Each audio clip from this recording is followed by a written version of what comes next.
Hi guys, it has been a long time of the holidays and still 4 days are left. So my father bought me an MTG book for killing the time of science and maths. So I found it very interesting. Recently I read a biology chapter of body movements and I made some notes and today I'm here to discuss with you some of that. So we have first before starting this topic, I'm giving a fact and with this we'll start a topic. You know why the lips are red?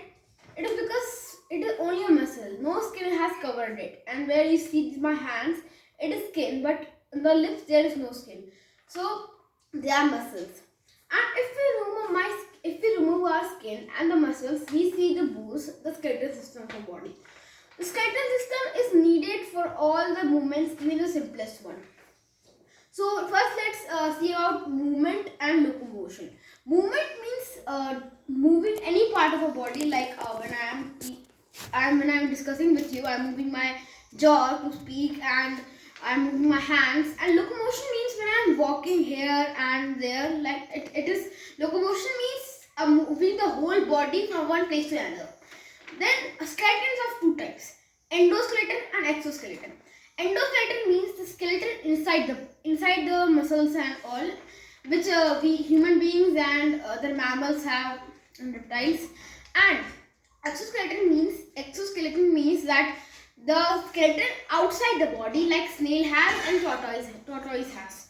Then skeletal system in human are of two types: appendicular skeleton and axial skeleton. Appendicular skeleton has of the lateral sides, means this the bones of the all limbs, the pelvic girdles, and the axial skeleton has the skull, the sternum or chest bone, and the ribs and spinal bone. Then now when we had talked about the endoskeleton, let's talk about the figures of the bones in our body. When we are of this age, when we are adult, we have 206 bones, and when we are born, we had 300 bones. Why so? Because the babies have short segment bones and the bones are made of cartilage. So now let's see the functional skeletal system. The functional skeletal system are shape. It gives a shape to your body. Now support. Support is needed for a body to stand. Now movement. Movement I already discussed. Any movement. And then muscle attachment to give the attachment to the muscles. And formation of blood cells is very important.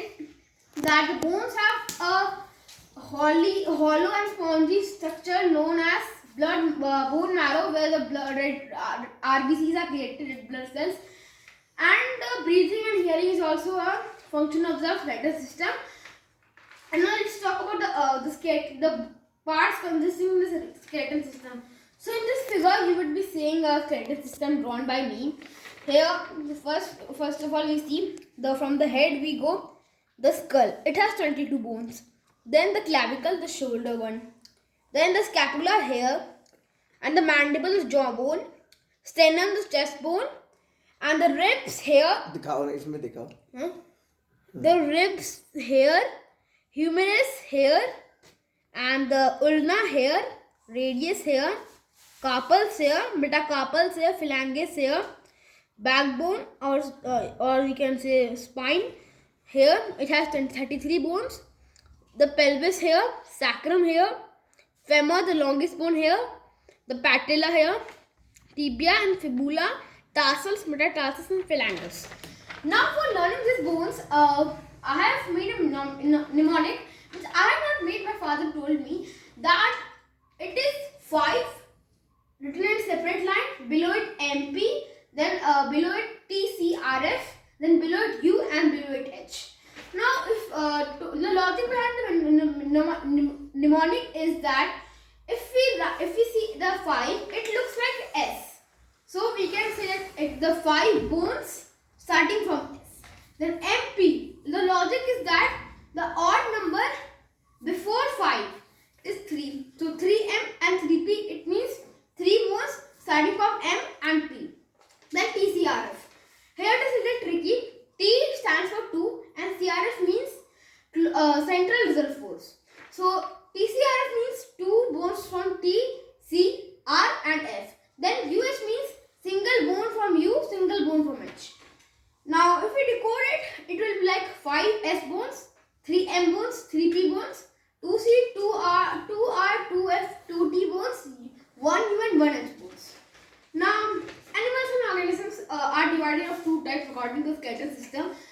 vertebrates and the invertebrates. You would have already read.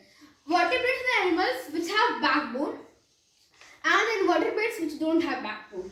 Now let's see about the figure of the skull which I have made here.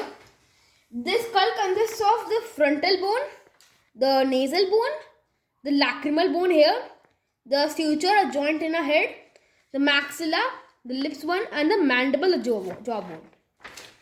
Now the bones, we talk about the longest and the smallest. Longest is the femur in the legs, in the hind limbs, and the smallest is the stapes, the ear, and the second longest is can be said that the humerus in a hand. Now a joint. What is a joint? A joint is a place in a body where two bones are connected for movement, for like back and forth, and sideways, anything. It is because joint is given because the bones are very rigid and it cannot move itself. So joints are of 6 types: a movable joint, slightly movable joint, hinge joint, ball and socket joint, pivot joint, and gliding joint. The immovable joints are in the skull, slightly are in the backbone, the hinge are in the here, the knee, thigh, ball and socket are here, pivot is here, and gliding is in hands and ankles. Now some facts, and then we will wind up. Let's see some facts. Hyoid is the only bone which is not connected to another bone, and it is presented in the base of the trunk. Now second, skeleton changes every 7 years. Then earthworm has a fluid skeleton, and then movement is due to the contraction and the relaxation of muscles. When we move our hand like this, the first biceps here contract and the triceps relax. And when we do like this, the biceps relax and the triceps contracts. That's all here. Thank you.